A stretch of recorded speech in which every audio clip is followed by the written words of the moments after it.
এই ধরনের photographic logo তো আপনারা ফেসবুক কিংবা সোশ্যাল মিডিয়াতে দেখেছেন। তো এখন প্রশ্ন হচ্ছে এই ধরনের লোগোগুলো কীভাবে তৈরি করতে হয়।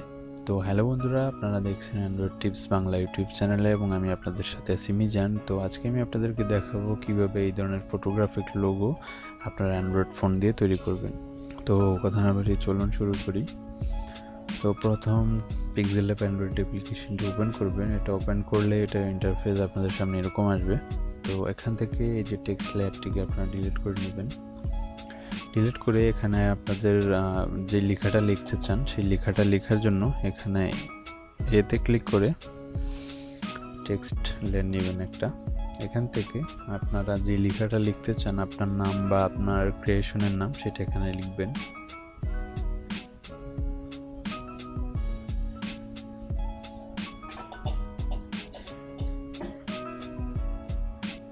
ওকে, তো এখন এটা একটা ফন্ট দিতে হবে, সিগনেচার ফন্ট। তো সেটার জন্য আমরা ফন্টে যাব। ফন্টে গিয়ে একটা সিগনেচার ফন্ট আপনাদেরকে ডাউনলোড করতে হবে। এটা ডাউনলোড লিঙ্ক আমি ভিডিও ডিসক্রিপশনে দিয়ে দিব। তো এই ফন্টটা সিলেক্ট করে ওকেতে ক্লিক করবেন। দেখুন লেখাটা সিগনেচার ফন্ট হয়ে গেছে। এখন এটা নিচে যে ফটোগ্রাফি লেখাটা ছিল সেটা লেখার জন্য আবার টেক্সটে আসবো এবং এই টেক্সটটাকে এডিট করে এখানে ফটোগ্রাফি লিখব।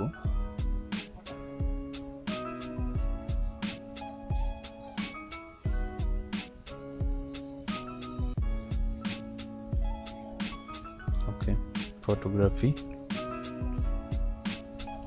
এবং এটাকে এটা নিচে প্লেস করে এটাকে একটা ফন্ট দিব। ফন্ট এটা একটা ডিফল্ট ফন্ট ব্যবহার করব, আমি আপনাদেরকে দেখাচ্ছি।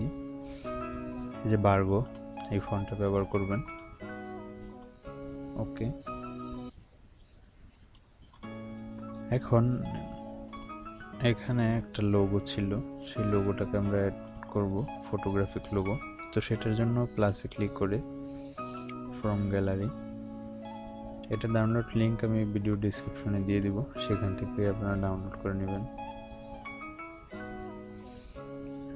তো এখান থেকে এটা ব্ল্যাক আছে, এটা কালারটা চেঞ্জ করে দিতে হবে। সেটার জন্য এই অপশনটাতে এসে নিচে সেটার কালারটা পরিবর্তন করে দিবেন। এখান থেকে কালারটা সাদা করে দিব। ওকে, তো এখন এটাকে অ্যাডজাস্ট করার পালা।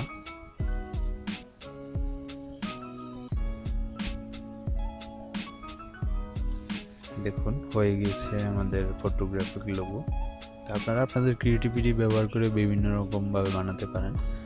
তো এখন এটাকে সেভ করার আগে এটার ব্যাকগ্রাউন্ডটাকে ইরেজ করতে হবে, কারণ এটা আমরা অন্য সব ফটোতে ব্যবহার করব। সেটার জন্য এখানে এসে এখান থেকে ট্রান্সপারেন্ট এটাতে ক্লিক করে দিবেন। এটা এরকম হয়ে যাবে। এখন এটা আপনি যে কোনো ফটোতে ব্যবহার করতে পারবেন।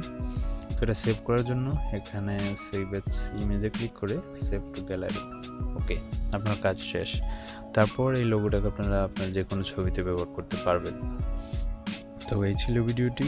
যদি ভালো লাগে অবশ্যই লাইক দিবেন এবং আমাদের এই চ্যানেলটি সাবস্ক্রাইব করে রাখবেন এই ধরনের ভিডিও পরবর্তীতে পাওয়ার জন্য। সবাই ভালো থাকবেন, সুস্থ থাকবেন। আল্লাহ হাফেজ।